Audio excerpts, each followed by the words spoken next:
결국 혈액 내에서 바이러스가 생존할 수 있느냐, 이게 상당히 관건이라는 겁니다. 구독과 좋아요로 응원해주세요. 안녕하세요 선생님들, 오랜만에 코로나19에 대한 이야기를 하려고 온 정세훈 약사입니다. 만약에 코로나에 걸린 사람을 모기가 물고 그 모기가 나한테 와서 나까지 물면 나는 코로나에 걸릴까요, 안 걸릴까요? 요거에 대해 생각해 보신 분도 계실 수도 있고, 그런 거 보니 궁금하네 라는 분도 계실 수 있습니다. 그거에 대한 답을 어느 정도 드리기 위해서 카메라를 켰어요. 그럼 시작해 보겠습니다. 모기가 코로나를 옮길까요? 모기로 인해서 전염되는 각종 질병들과 코로나와 어떤 차이가 있는지 함께 살펴보겠습니다. 자, 오늘 내용은 WHO와 아메리칸 모스키토 컨트롤 어소시에이션의 자료들을 참고해서 만들어졌습니다. 지구상에서 가장 위험한 동물은 다름 아닌 모기입니다. 사람이 사람을 죽인 숫자보다 모기가 사람을 죽인 숫자가 훨씬 많아요. 그만큼 치명적인 생명체가 바로 모기인데, 얘들이 사람을 죽일 수 있는 방법, 바로 전염병을 옮기는 방법이죠.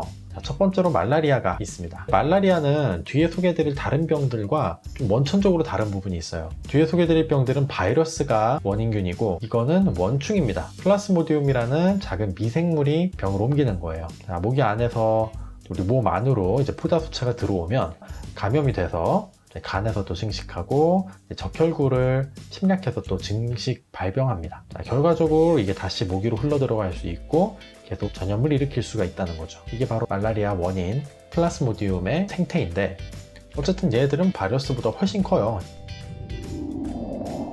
댕기열, 여기서부터 바이러스입니다. 댕기열도 마찬가지로 코로나와 같은 RNA 바이러스인데요. 모기로부터 전염이 되는데, 이렇게 모기를 통해서 사람에게 감염이 되면 백혈구 그리고 림프 조직 등에서 증식을 할 수 있다는 거예요. 백혈구에서 증식할 수 있다는 말은 다시 말하면 혈액에서 증식이 가능하다는 의미도 같습니다. 그래서 마찬가지로 다시 사람에게 전염을 시킬 수가 있는 거죠.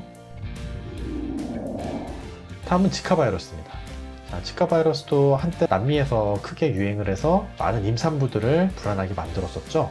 자각 증상은 거의 없는데 임산부가 감염됐을 때 신생아 소두증을 일으킬 수 있어서 참 주의를 요하는 그런 바이러스였는데, 자, 생태는 비슷합니다. 모기를 통해서 감염이 되면 이게 장기, 간에서 증식을 하고 간을 통해서 다시 혈액으로 바이러스가 나올 수가 있어요. 그래서 역시 재감염을 일으킬 수 있는 그런 구조를 갖고 있는 게 지카 바이러스입니다. 결국 앞에서 말씀드린 모기 전염병들의 공통점은 뭐냐면요, 이게 핵심이에요. 혈액 내에서 증식이 가능하거나 간 같은 장기에서 증식을 한 다음에 혈액으로 다시 이동. 결국 혈액 내에서 바이러스가 생존할 수 있느냐, 이게 상당히 관건이라는 겁니다. 계속해 볼게요. 코로나 바이러스와 모기, 과연 어떨까요?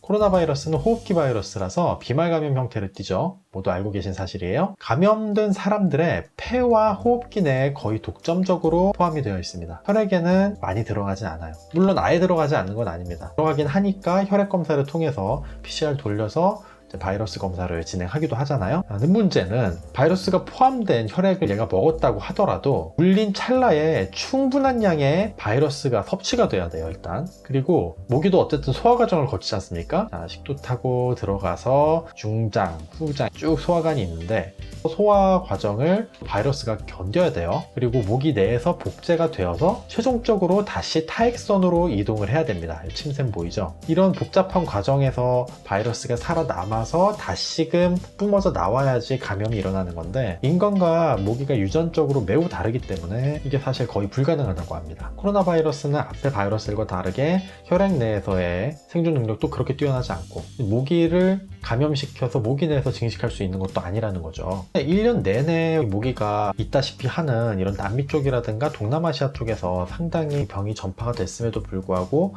모기가 그 병을 전파했다는 소식은 아직 전혀 들려오고 있지 않죠. 이 부분도 코로나가 모기를 통해서 전염되기는 쉽지 않다는 부분을 또 반증하는 그런 사례라고 할 수 있겠습니다. 자, 그럼 모기를 무시해도 될까요? 전문가들은 유의점에 대해서도 이야기는 하고 있어요. 중등도의 영향을 줄 수가 있다는 겁니다. 예를 들어서 내가 모기를 조심하지 않았다가 댕기열을 전염시키는 모기에 물렸어요. 댕기열 증상이 근육통, 관절통, 그리고 고열, 두통 이런 일들을 일으키거든요. 코로나19 증상과 상당히 유사합니다. 이런 두 가지 바이러스에 한 번에 노출이 돼서 면역계가 붕괴되면 더 위험해질 수가 있겠죠. 때문에 모기 매개 전염병도 같이 함께 주의를 해야 된다고 조언을 하고 있고요.